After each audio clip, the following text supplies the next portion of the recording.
Welcome to Annapurna academy students. आज हम NCERT geography से के मोस्ट इम्पॉर्टेंट क्वेश्चन लेके आए हुए हैं और आप लोग इसको देखते जाइए। इससे हमेशा क्वेश्चन पूछता है और बहुत लोगों के गलत भी होते हैं, ठीक है। तो आप लोग इसको मिस नहीं कर सकते हैं। और क्लास अगर पसंद आए तो प्लीज़ लाइक कर दीजिएगा और सब्सक्राइब भी कर लीजिएगा, ठीक है। ओके, तो अब हम स्टार्ट करते हैं, ठीक है। आज का टॉपिक है पृथ्वी, अर्थ या हमारा सौरमंडल, ठीक है।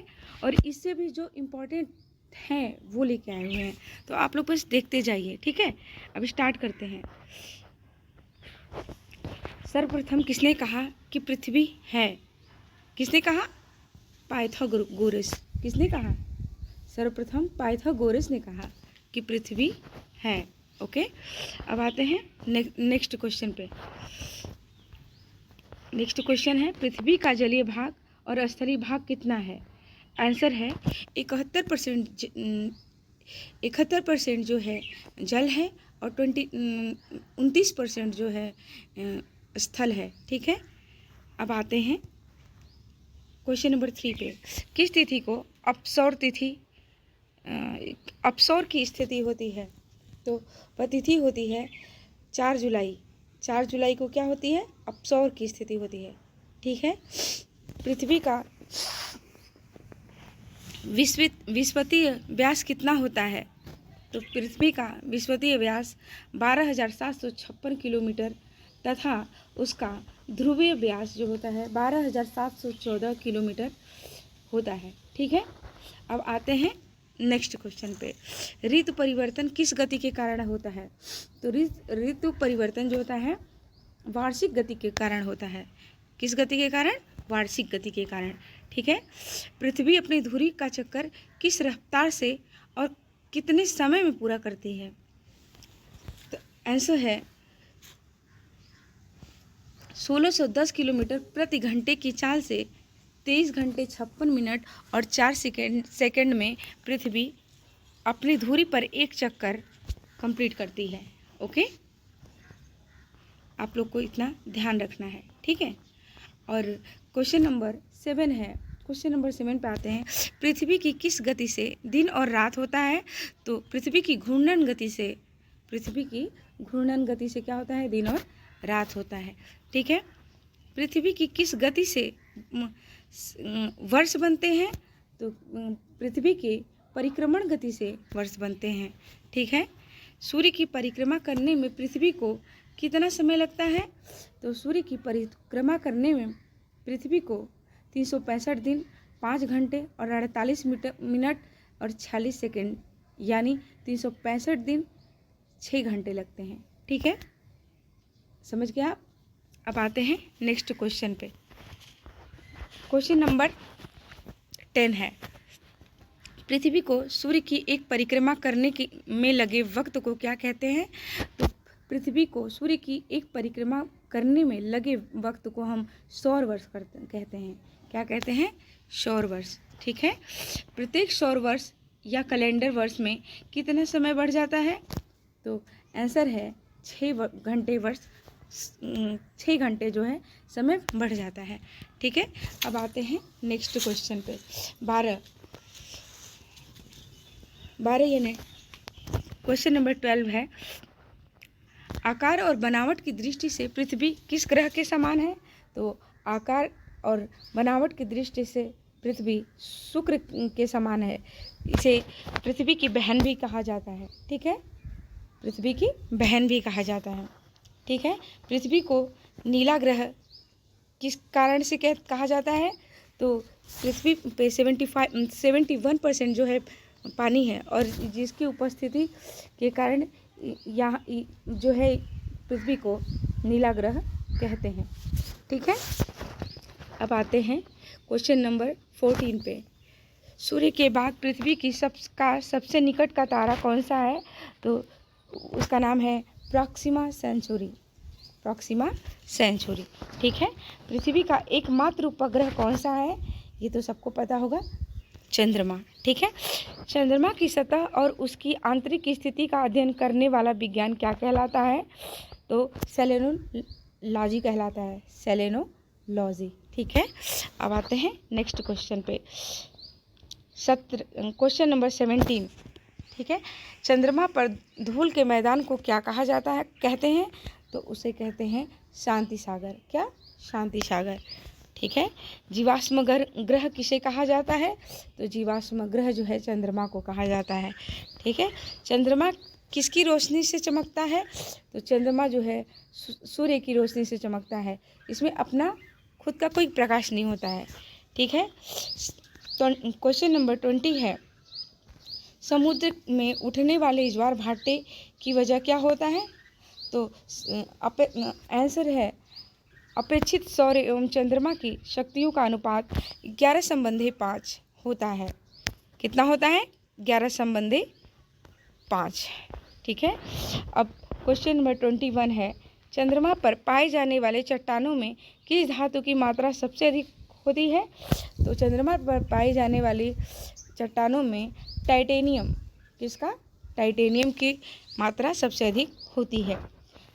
क्वेश्चन नंबर 22 है, पृथ्वी से चंद्रमा का कितना प्रतिशत भाग दिखाई देता है? तो पृथ्वी से चंद्रमा का 57% भाग दिखाई देता है, ठीक है। चंद्रमा धरती की परिक्रमा एवं घूर्णन कितने दिनों में करता है?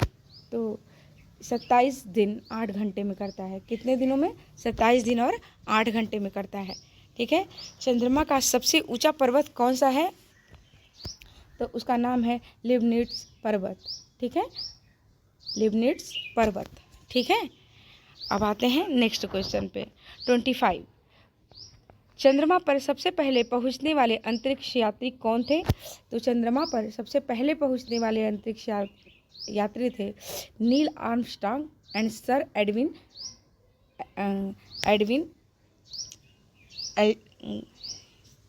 एल्डिन, ठीक है। ओके, अब आते हैं नेक्स्ट क्वेश्चन पे। क्वेश्चन नंबर 26 पे आते हैं, ठीक है। चंद्रमा पर कब अंतरिक्ष यात्रियों ने पहुंचने में सफलता पाई? तो चंद्रमा पर 21 जुलाई 1969 1969 को जो है अंतरिक्ष यात्रियों ने पहुंचने में सफलता पाई, ठीक है। अब आते हैं नेक्स्ट क्वेश्चन पे। 27, चंद्रमा पर पहली बार पहुंचने वाले अंतरिक्ष यात्री किस यान से गए थे? तो उसका नाम था अपोलो 11, अपोलो 11, ठीक है। क्वेश्चन नंबर 28 है, प्रकाश चक्र क्या है? क्या होता है प्रकाश चक्र? तो इसका आंसर है वैसी काल्पनिक रेखा जो पृथ्वी के प्रकाशित और अप्रकाशित हिस्सों में बांटती है। पृथ्वी को जो है प्रकाशित और अप्रकाशित हिस्सों में बांट देती है, इसे हम क्या कहते हैं? प्रकाश वर्ष कहते हैं, ठीक है। 29 है, पृथ्वी के परिभ्रमण की दिशा क्या है? तो पृथ्वी जो है पश्चिम से पूर्व की तरफ मतलब परिभ्रमण करती है। और पता है ये क्वेश्चन मैंने खुद गलत किया था, ठीक है, इसलिए आप लोग मत गलत करिएगा, ओके। तो ध्यान रखिएगा इसका, ठीक है। क्वेश्चन नंबर 30 है, किस कक्षा में पृथ्वी सूर्य की परिक्रमा करती है और उसे क्या कहते हैं? तो उसको दीर्घवृत्तीय मतलब दीर्घवृत्ताकार में जो है पृथ्वी जो है सूर्य की क्या करती है? परिक्रमा करती है, ठीक है। एडपास एप्साइड रेखा क्या है? ये नया क्वेश्चन है, ठीक है। एप्साइड रेखा क्या है? तो आंसर है उपसौरिक एवं अपसौरिक को मिलाने वाली काल्पनिक रेखा सूर्य के केंद्र से गुजरती है, इसे एप्साइड रेखा कहते हैं, ठीक है। उपसौर और अपसौर को मिलाने वाली एक काल्पनिक रेखा है। क्या है? काल्पनिक रेखा, ध्यान से इसको ध्यान रखिएगा, ठीक है। उपसौरिक क्या है? 3 जनवरी को सूर्य और पृथ्वी के बीच दूरी कम हो जाती है, जिसे उपसौरिक कहते हैं, ठीक है।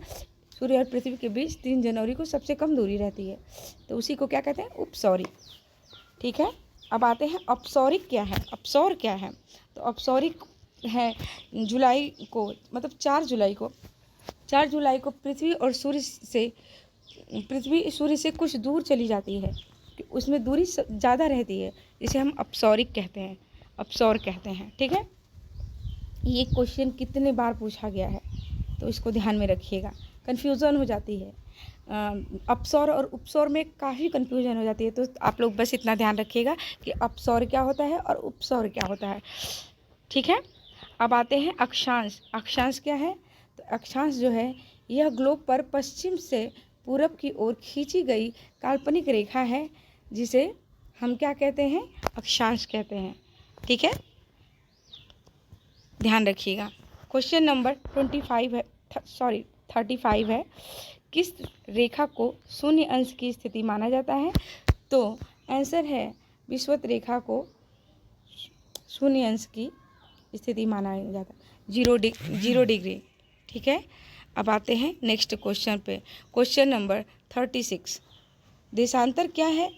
आंसर है यह ग्लोब पर उत्तर से दक्षिण की ओर खींची जाने वाली काल्पनिक रेखा है। देशांतर जो होती है उत्तर से दक्षिण की ओर खींची जाने वाली काल्पनिक रेखा है, जिसे क्या कहते हैं? हम देशांतर कहते हैं। ठीक है, आते हैं क्वेश्चन नंबर 37 पे। किसी स्थान का समय ज्ञात किन रेखाओं के आधार पर किया जाता है? आंसर है देशांतर रेखाओं पे। किस रेखाओं पे? देशांतर रेखाओं पे किया जाता है। ठीक है, अब आते हैं नेक्स्ट पे। दो देशांतर रेखाओं के बीच की दूरी को क्या कहते हैं? तो दो देशांतर रेखाओं के बीच की दूरी को हम गोरे कहते हैं। वेरी VIP, मतलब बहुत इम्पॉर्टेंट है, तो आप लोग इसको ध्यान रखिएगा। ठीक है, गोरे कहते हैं उसे। 39 है, सूर्य ग्रहण क्या है? आंसर है जब कभी दिन के समय सूर्य तथा पृथ्वी के बीच सूर्य और पृथ्वी के बीच चंद्रमा आ जाता है, तो सूर्य की चमकती सतह चंद्रमा की वजह से दिखाई नहीं देती है, नहीं पड़ती है, जिसे हम क्या कहते हैं? सूर्य ग्रहण कहते हैं। इसे आप लोग बहुत ध्यान से देख लीजिए, क्योंकि सूर्य ग्रहण और चंद्र ग्रहण में बहुत माइनर डिफरेंट होता है, जिसको अगर आप ध्यान नहीं देंगे तो अक्सर ही गलत होता है, तो आप लोग इसको ध्यान में रखिएगा। ठीक है, 40, क्वेश्चन नंबर 40 है, पूर्ण सूर्य ग्रहण किस दिन होता है? तो अमावस्या के दिन जो होता है पूर्ण सूर्य ग्रहण होता है। ठीक है, ये थे टॉप 40 क्वेश्चन, और आप लोग इसको ध्यान से देख लीजिएगा। और प्लीज़ क्लास अगर आपको थोड़ी भी अच्छी लगी हो तो लाइक कर दीजिएगा, और प्लीज़ सब्सक्राइब भी कर लीजिएगा। ठीक है, ओके, अब मिलते हैं नेक्स्ट क्लास में। See you next class. Bye students.